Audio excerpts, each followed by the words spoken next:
Hello Libra, welcome to the Plaid Sheep Oracle. Not surprisingly that you are last. I'm recording this on the day that I will release it, I think. The day before the lunar eclipse in Libra. It's happening about 3 a.m. on the east coast of North America.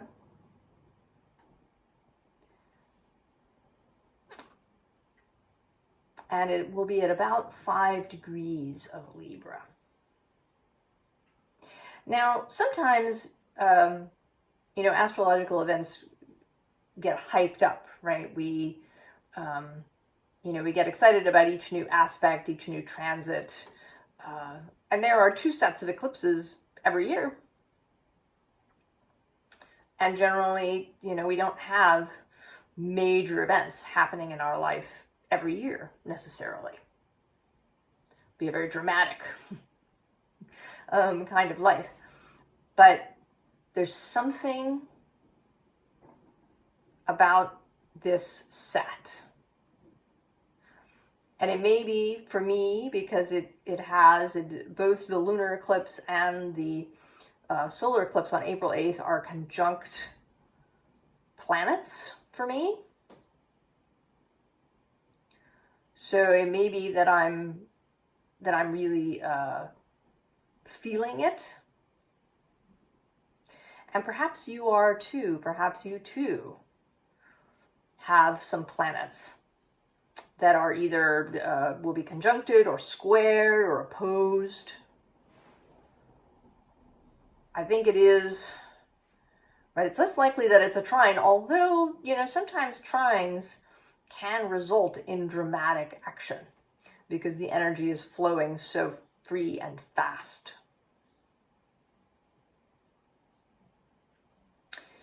But whatever it is, this set of eclipses seems very significant. And this Libra reading for you, and I think for the Libra energy, really, of all of us, feels significant. Although we start with a card that is not very dramatic.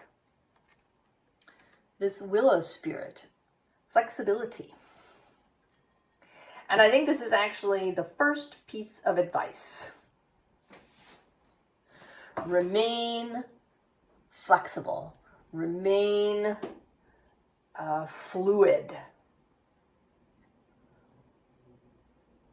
Remain able to shift easily. Don't get locked in to something. Be easy.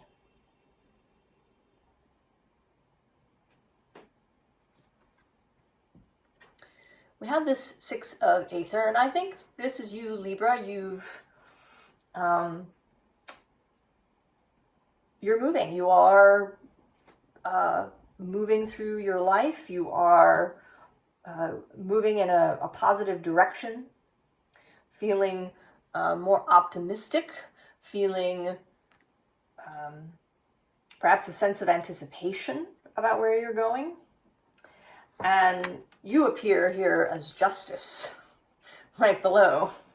And this is our first sort of piece of drama that is happening. This is a very dramatic Justice card with the clouds and the lightning and the serpent here at the bottom, and this very dramatic figure with its bird head.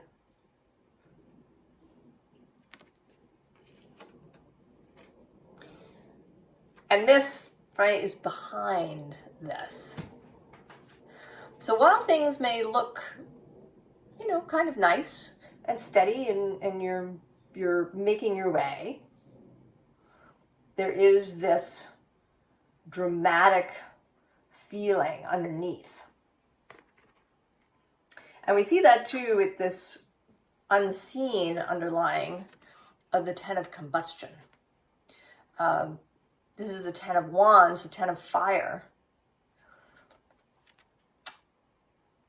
but very much, you know, sort of in the headspace. And here I want to say that that it isn't about the usual Ten of Wands themes, but about unseen happenings. That there is all of this going on that you are not seeing. And then I want to say that that you don't have to see. You don't need necessarily to know that all of this is going on behind the scenes. So then the drama continues with this Judgment card, right? These arms coming out from a sea of skulls in response to the call.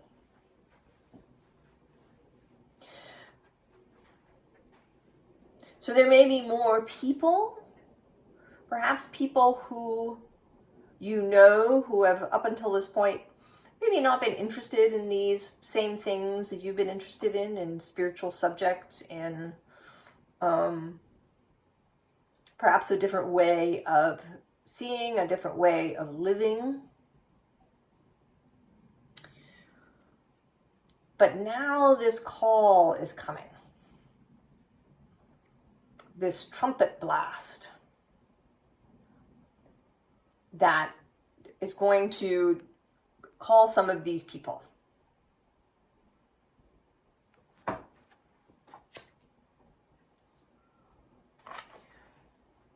And you are all being called. We are all being called, right, to this a new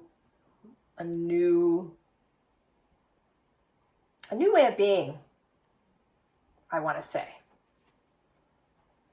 To really have shed all of the things that have been clinging to us, have been a weight. I kind of picture that chain that Marley wears in A Christmas Carol. And he wears a chain that's made up of all of his neglectful or mean-spirited or avaricious acts in his life. All the times that he put profit ahead of another's well-being. All of the times he turned away from someone who needed his help. But I think that we can wear chains of different sorts. I think we can wear chains that are made up of things that happened to us when we were little, and then maybe happened repeatedly through our lives, kind of similar events, an abandonment, a betrayal, something that repeats itself with different actors. We can carry judgments, we can carry the chains of our habits.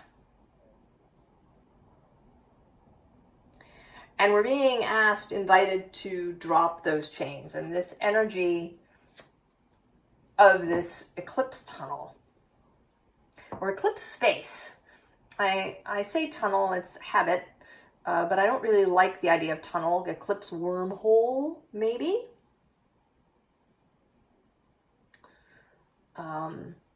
Eclipse space.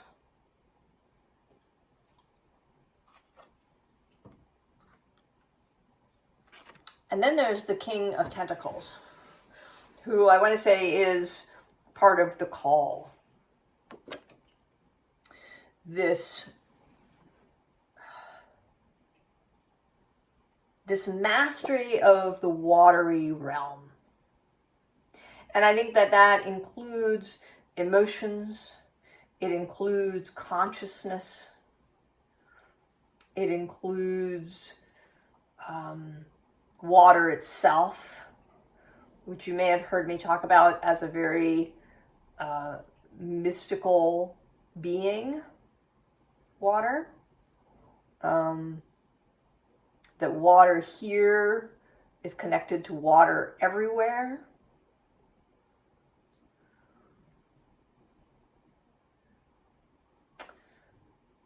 So the the water, mastery of the watery realms. And that is something we are being called to.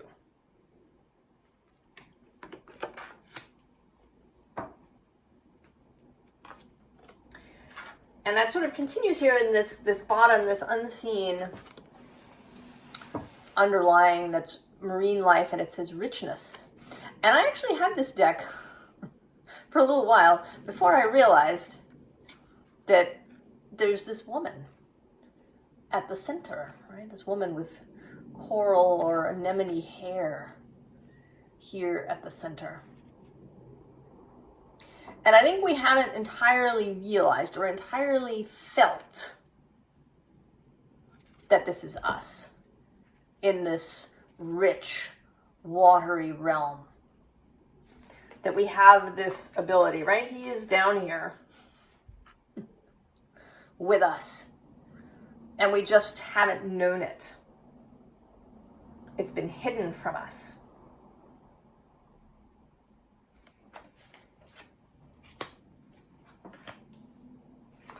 But here with this visible underlying joy music card, we are awakening to where we are. She always, right, she's moving to the music, but she also looks like you might when you stretch, when you wake up in the morning. And below her is expansion. And then actually also the sun with light. So in an eclipse, something is obscured, but through that obscuration, revelation may be possible. You know, if a light is really bright, sometimes it can be blinding. It can wash out detail. Things can disappear in a really bright light. And sometimes that isn't, not even so much necessarily brightness, but continuousness. Right? The light that's always there. That we become used to it. So something maybe a way of looking at things, a belief, a habit of thought that is always there, and that maybe now is obscured for a little while, so that we suddenly see that it was always there, but that it doesn't have to be necessarily. Right, that's kind of this solitariness card. Taking the information that's going to arrive and really having a look at it. Really seeing what is available to be seen during this eclipse period.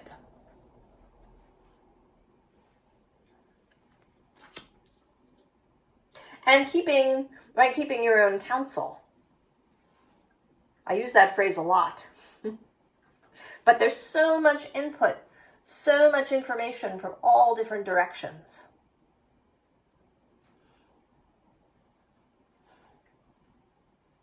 And, actually, if you have a YouTube feed, right, you know that sometimes if you look something up,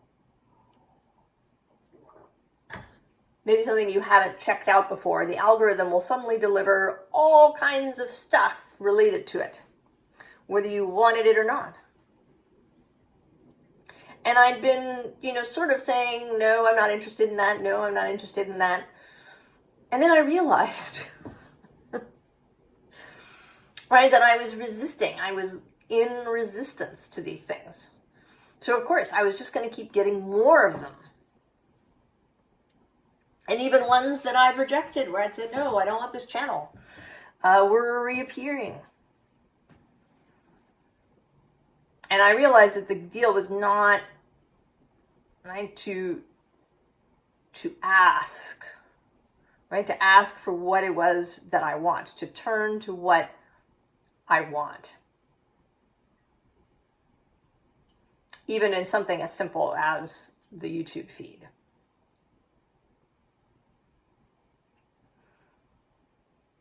And to choose for myself, to follow my own guidance, my own intuitive knowing. And so we have the life, the breath. Have you ever noticed sometimes during the day you'll just stop breathing? That something will happen? That's something you've seen or heard or thought. Clenches, cuts off your breath. The ability to breathe freely. And also to use the breath as a guide. What right does that thing made us stop breathing? In what way was it, oh, so exciting, it like caught my breath? Or was it more of a clenching kind of, right, like the solar plexus and the diaphragm clenching?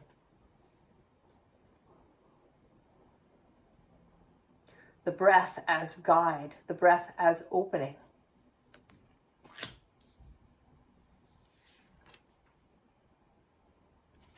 And passion. That's here too in the eclipse space.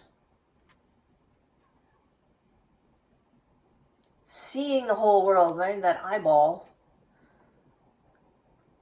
is a world.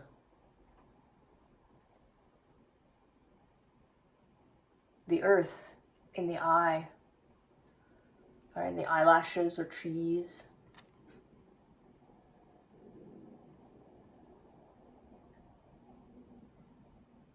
Really seeing what's there. Seeing past the distractions, seeing into the watery realm, I want to say, into, she is here, this eye is below the King of Tentacles, seeing into what's really there.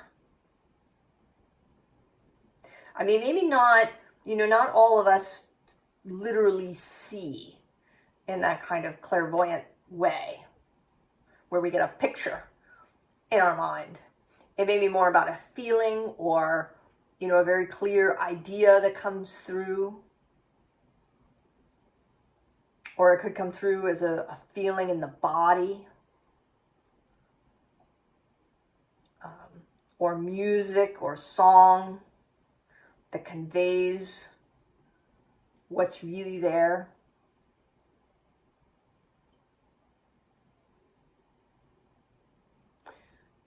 That conveys the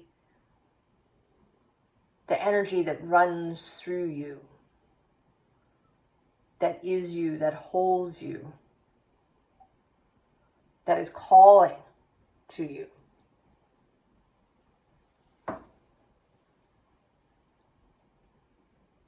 So this next deck is the Wordless Oracle. So there's no keywords. But here I see you and your wider self, or your fellowship, actually. There's a real guiding energy here. That one person is being guided by another in this image. And the bottom of the deck has this kind of ecstatic, right? It's this.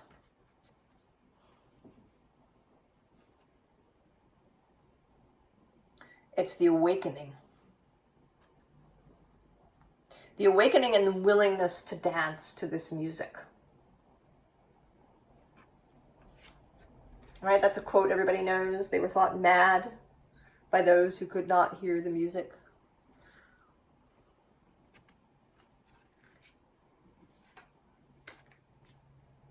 And so you go with this guide,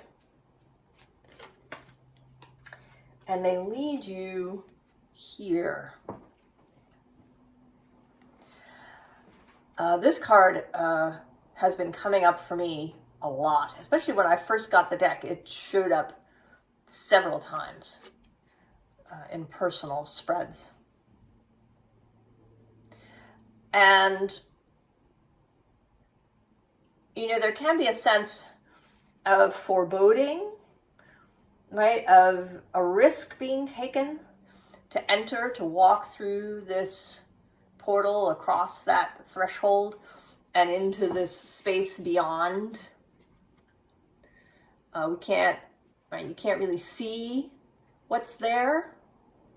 There's those hands. Whose hands are they? But really, you've gotten here. The only way to go is to go forward. You can't go back now. How could you live with that? To go back once you've reached this point.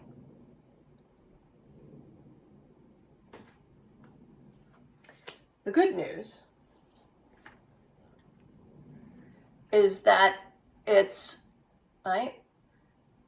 beautiful. And it'll take a little time. That's the other thing about astrological aspects and events and transits, is often they take time to unfold. So you may not see, some dramatic event happen immediately. As soon as, the new moon on April 8th is finished. There may be time that needs to pass. There's this astrological technique, and I can't remember the name of the man who developed it, but it's a sort of a moon timing technique. You have a new moon, say this eclipse new moon on April 8th, that's happening at about 19 degrees of Aries. Now, 9 months after that, there will be a first quarter moon at about that same degree of Aries. I mean, it can be, up to 4 degrees in either direction, but usually it's just a couple of degrees away, and sometimes it's at the same degree. So a first quarter moon. And then 9 months after that, there will be a full moon, where the moon will again be at about somewhere near 19 degrees of Aries. And then 9 months after that, there's a last quarter moon that happens at that same area.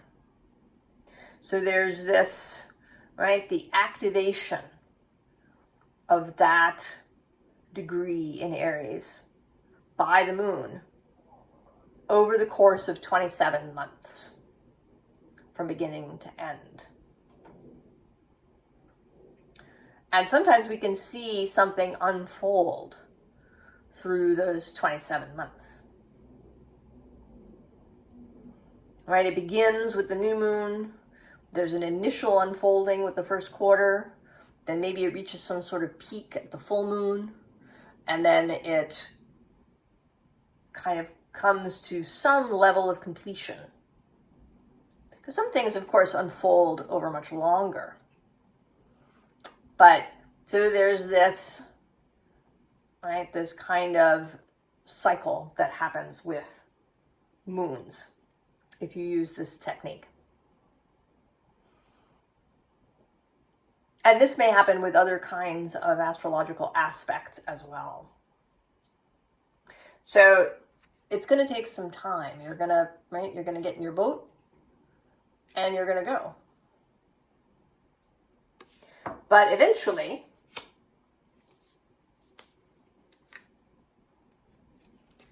you're going to arrive at a destination. There will be a clear destination. Something will have changed tangibly for you. And I don't know if we are talking about, 27 months, or, it could be much less than that. I think it's going to be different for everybody depending on, what the tangible change is about.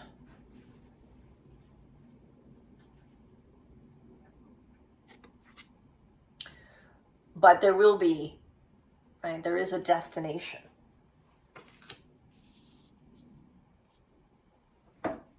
There is something that will be clear when you get there.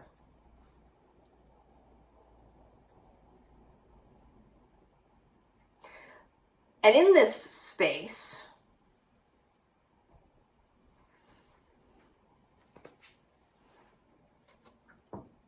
there is this Queen of Fire. Now, she's not you here. She represents the energy of the space. She is, right, she's the host of this eclipse space. She's the prevailing energy, this Queen of Fire. So inspiration, love, action, but inspired action. She is, the Queen of Fire is associated with Aries. And in her realm, there's some work that happens, right? There's creation, but there's also a lot of fun. Below her, we have this Four of Fire. So there is, this kind of joyful activity going on. There's also here the Three of Fire, and the Knight of Fire. All kinds of fire.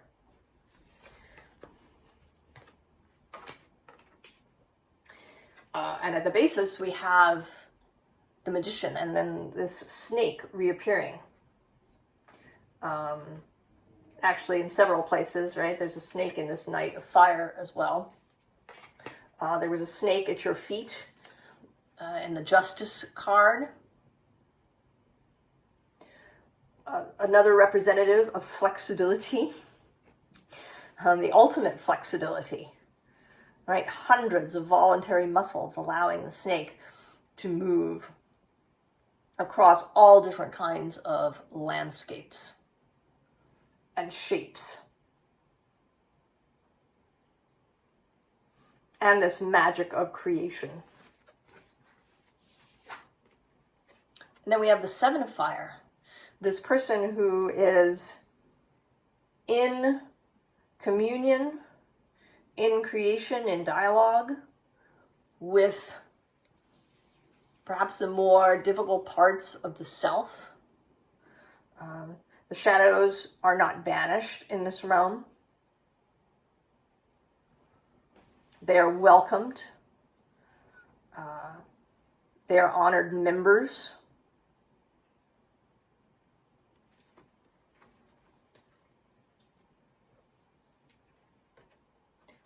And then the Ten of Water. Happiness, emotional fulfillment. Lots and lots of fun and joy and laughter in this watery realm, in this realm of the King of Tentacles.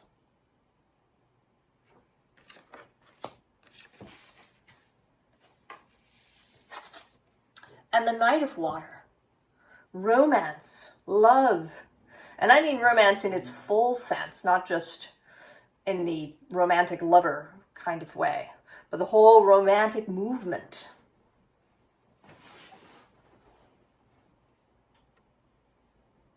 this, right, this serenade that's happening, this music of love and joy and clarity too, and connectedness, communion.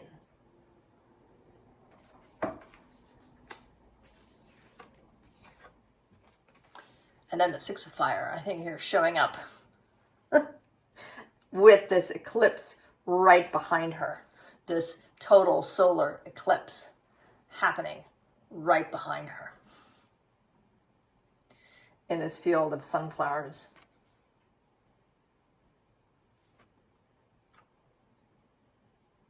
So the other side of the eclipse space, right? If it's bounded on one end by the lunar eclipse, and then on the other by the solar eclipse.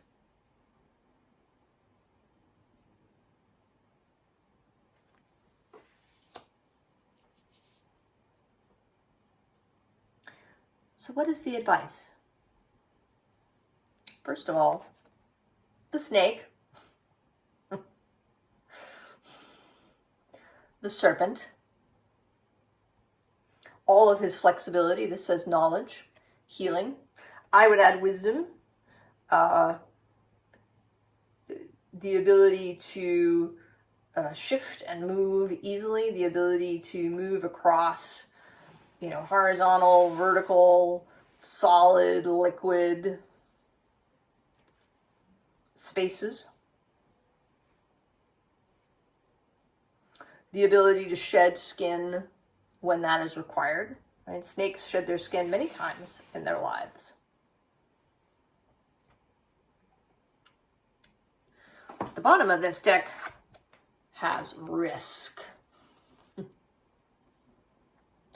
Naturally, because it'll feel that way. You can't see.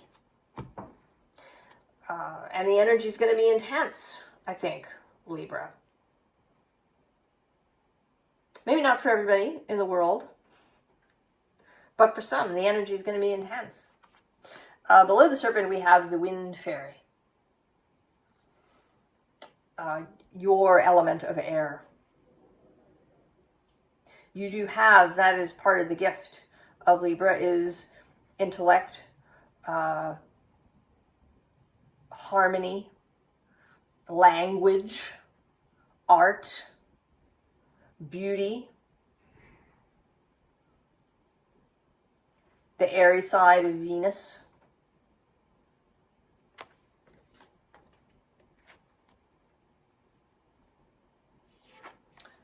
Movement. So go. When you get here, don't turn around and go back. Right? There's even kind of a, right? There's stuff between these two cards. And I didn't even see it until just this moment when I put them together. Echoes, similarities, rhyming.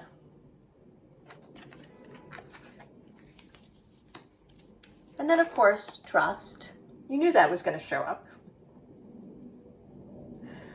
Sometimes the most difficult thing. The most difficult thing to trust. Now, interestingly, the last thing that came out here was the goblin.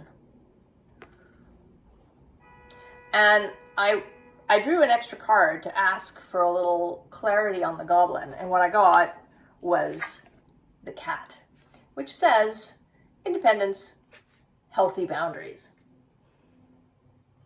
So this is the, right? This is this. This is knowing your own mind. This is part of trust. This is finding ways to reduce the level of noise in your life. I know someone who has been unwell. They're actually elderly, kind of coming to the end of their life. And they feel very weak. So mostly they just sit or lie, listening to the news.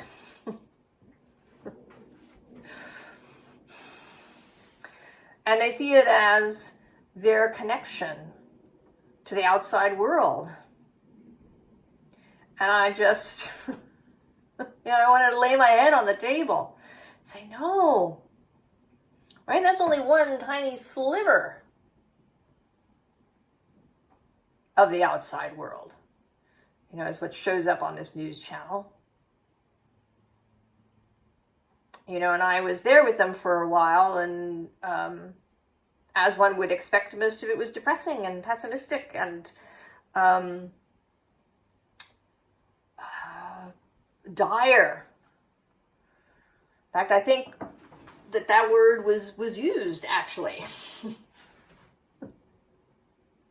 in one segment when talking about something that wasn't actually all that dire, really.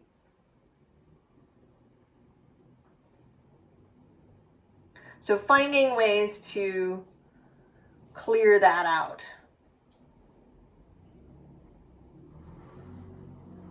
In my case, maybe it's, I haven't been on Instagram or Facebook in forever, is also to not be, to be on YouTube only just a little bit. Only watch those people that I'm subscribed to, whose stuff I want to see, and leave the rest of it.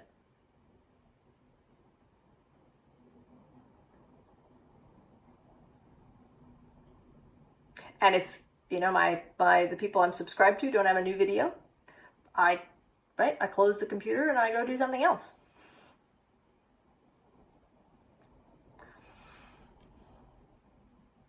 So whatever it is that you need to do